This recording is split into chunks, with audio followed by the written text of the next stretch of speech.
15 जानेवारीला तुम्ही करून दाखवणार आहात आणि मला संपूर्ण खात्री आहे की तुम्ही सर्वजण आम्हाला 15 तारखेला भरघोस मतदान करून आम्हाला नक्की निवडून द्याल।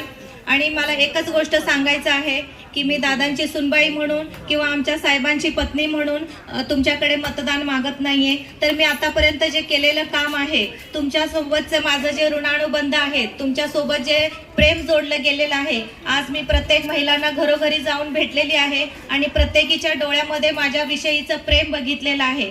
फक्त माझ्याविषयीचंच प्रेम नाही तर आमच्या 4 उमेदवारांसंबंधित असलेलं प्रेम बघितलेलं आहे। त्यामुळे त्या जोरावरच मी तुम्हाला सगळ्यांना विनंती करेन की तुम्ही येणाऱ्या 15 तारखेला आमच्या 4 उमेदवारांना नक्की मतदान करा आणि येत्या काळामध्ये तुमच्या सर्वांची सेवा करण्याची संधी आम्हाला द्या, अशी मी तुम्हाला आग्रहाची विनंती करते। एवढं बोलून माझे 2 शब्द संपवते। जय हिंद, जय महाराष्ट्र।